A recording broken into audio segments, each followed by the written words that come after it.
Olá, amigos, tudo bom? Lá estou eu aqui de novo para conversar a respeito das dificuldades de convivência. Teminha simples assim que a Fernanda deu para mim, né? Que quase não existem dificuldades de convivência no nosso jornadear. Agora, a grande pergunta é por que elas existem, não é? Então, a grande das primeiras respostas é porque nós somos seres individuais rumando para a nossa evolução e cada qual fazendo as suas escolhas estas que revestem no hoje de responsabilidades que nós temos que dar conta dessas responsabilidades. Nós chamamos de arestas, as nossas arestas que nós temos que aparar. E essas arestas, então, são cobranças que nós trazemos de outras reencarnações para que nós possamos, tendo elas aparadas, evoluir e progredir cada vez mais, de uma forma mais célere, não é? Agora, Emmanuel muito bem já nos tinha advertido que nós estamos aqui reencarnados nesta terra de provas e expiação. Então, aquilo que nós colheríamos não seriam só alegrias, haveria ainda muitas dores, porque foram essas que nós plantamos inadvertidamente em outros momentos da nossa existência. Interessante também é percebermos que, como nós somos seres imortais, não é? Vivemos intervalos de vida e experiências dentro desses intervalos de vida. Sermos milenares, por exemplo, não significa que nós temos a maturidade milenar. A maturidade espiritual nos é garantida a partir do aproveitamento das experiências reencarnatórias que vivemos.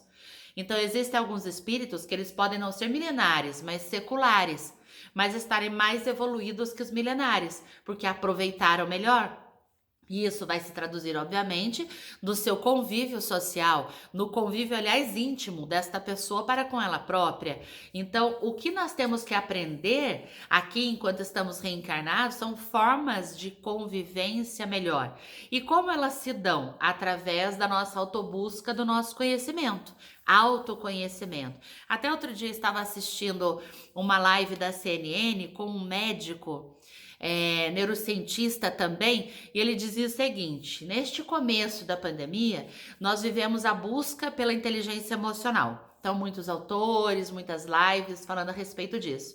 Inteligência emocional para que nós pudéssemos buscar equilíbrio, para que nós pudéssemos buscar apaziguamento das nossas emoções, para que nós pudéssemos encontrar essa saúde psíquica, emocional, para que nós pudéssemos dar conta dos nossos afazeres, não é? Mas ele disse o seguinte: agora outras inteligências são necessárias. E uma das inteligências que ele menciona é a inteligência divina do autoconhecimento, aquela que faz com que eu reflita sobre as minhas atitudes e as minhas escolhas.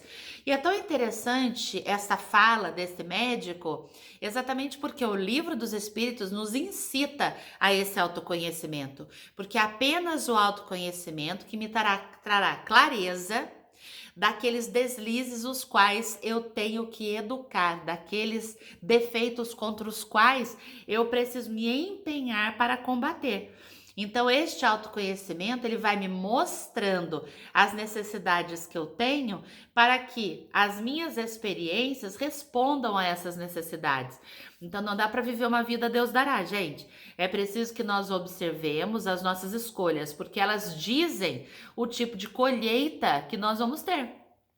E daí pode ser que nós colhamos alguns desafetos, pode ser que nós colhamos algumas dificuldades de convivência. Eu costumo brincar que eu, Paula, conviver comigo mesmo já não é fácil, já sou difícil por natureza, conviver comigo, né? Com os meus dilemas, com os meus questionamentos, com as minhas perguntas, com as minhas ansiedades, com as minhas dificuldades. E eu posso traduzir esse minhas em nossas, não é? Então, conviver conosco na nossa intimidade, olhando, né, as nossas escolhas, já não é uma tarefa muito fácil, quem dirá conviver com o outro. Então, também é um desafio. E é convivendo com o outro, muitas vezes, que nós vamos aparar arestas necessárias da evolução espiritual que estamos todos aqui nós fazendo. E é exatamente neste sentido que eu gostaria de compartilhar com vocês um poema da Cora Coralina. Como você sabe que eu gosto bastante de Cora, não é? Então, este poema de Cora chama-se Saber Viver, bem propício para o assunto que nós estamos discutindo, não é? E a Cora diz assim: não sei se a vida é curta ou longa para nós. Ou seja, a Cora não tem certeza se a vida dela vai ser curta ou se vai ser longa demais. Como diria o Davi Ascenso, um amigo que nós temos de doutrina aqui em Pindamonhangaba, que vocês certamente conhecem, ele diz assim: a quantidade de vida é divina, mas a qualidade de vida é humana. Então, nós quem vamos imprimindo a qualidade da nossa existência a partir das nossas escolhas, seculares ou milenares, não é? Cora continua: mas sei que nada do que vivemos tem sentido se não tocarmos o coração das pessoas. Acho que Cora, né, cristicamente trouxe essa inspiração, porque na parábola do semeador não é isso que ele fala? Que nós podemos semear. Então o semeador, ele até que tinha boa vontade, né? Porque ele saiu semeando, só que ele era inadvertido.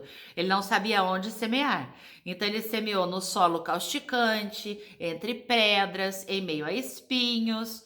3 semeaduras, as 3 semeaduras perdidas porque as florzinhas não vingaram. E a última semeadura que foi realmente a eficaz, quando ele semeia no coração. Então, no coração são os sentimentos, as emoções, onde a gente precisa cuidar, mas cuidar refletidamente, para que nós avaliemos as nossas escolhas e o que estamos sentindo diante das escolhas que fazemos.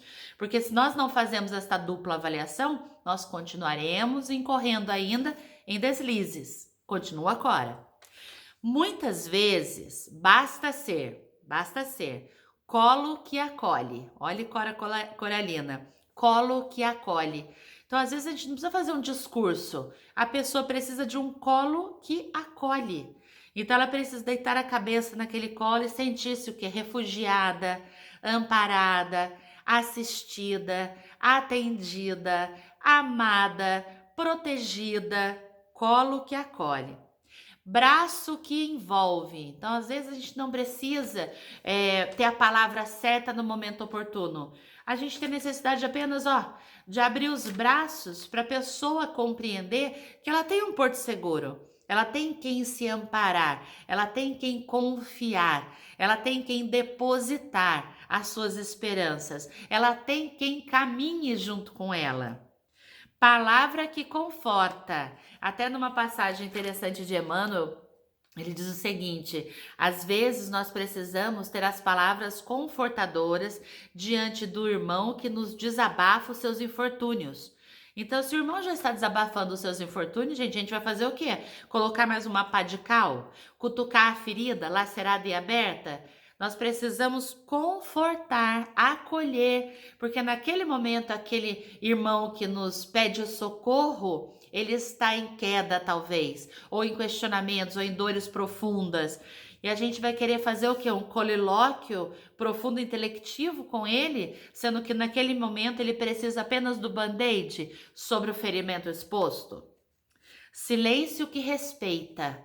Então, algumas vezes a gente quer fazer discurso, mas os discursos não vão ser ouvidos. Existe um momento oportuno para fazer o discurso corretivo, instrutivo, diretivo, mas algumas vezes, quando as pessoas estão compartilhando dores profundas, o silêncio. Não era o que Chico dizia diante das mães que chegavam para eles desesperadas nas suas dores? O que ele fazia? As abraçava e chorava com elas? Então é o silêncio que respeita o momento oportuno da troca que aquela pessoa há de ter conosco.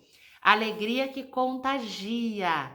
Já existem estudos da neurociência que comprovam que o simples ato de fazer o movimento com a boca de um sorriso, não é, repetidas vezes no dia, já descarrega no nosso organismo ocitocina, que é o hormônio da felicidade, que faz com que a gente, né, se inspire. E quando nós dizemos hormônio da felicidade, não é apenas por esse ato que a gente vai sair alegre, feliz e saltitante, né? Completamente alheio às coisas do mundo e felizes, mas felizes ignorantes. Fazer este movimento derrama ocitocina em nós para que nós possamos, por exemplo, sair de quase um processo de depressão. São pequenas atitudes que podem fazer com que eu me alimente, me estimule a sair da cama em um dia que ali eu gostaria de permanecer. Então, quando nós falamos do hormônio da felicidade, não é só aquela felicidade que extravasa, mas é o alimento que chega até nós para que nós continuemos caminhantes. Lágrima que corre.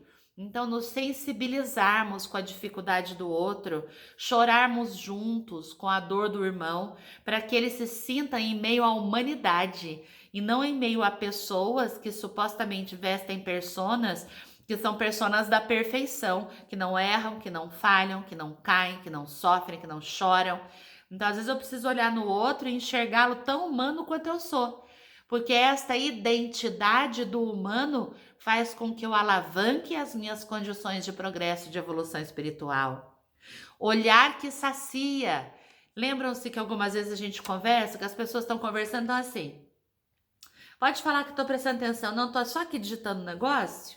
Pode falar. Então, olhar que sacia. Sacia o que, gente? A sede de carência, de atenção, de momento presente, de eu estar junto, não é? O olhar que é alma com alma, que faz com que o outro perceba que ele não está sozinho. Amor que promove. Olha essa cora maravilhosa. Promove o quê?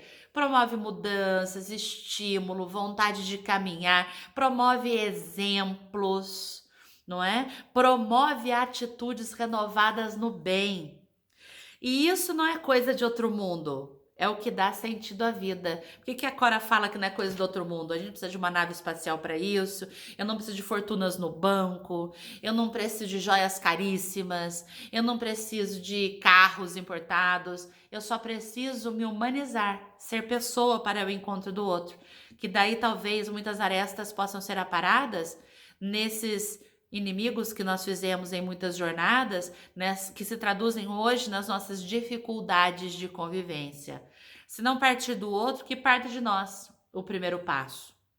É o que faz com que ela não seja nem curta nem longa demais, mas que seja intensa, verdadeira e pura enquanto durar a vida. Intensa, verdadeira e pura. Então é preciso que nós tenhamos atitudes simples: olhar, abraçar, silenciar, sorrir, ir ao encontro do outro, estender a nossa mão, para que as pessoas se sintam envolvidas em meio a pessoas como ela própria é, e não em seres humanos robóticos que estão numa luta diária e insana pela produtividade por ter. Eis que chegou o nosso momento de ser. Então, para isso, como nos dizia Emmanuel, disciplina. Hoje não consigo sorrir, mas abro o abraço. Hoje não consigo chorar, mas consigo silenciar. São os passos que nós vamos reconquistando a nossa humanidade. Um beijo, até o nosso próximo vídeo.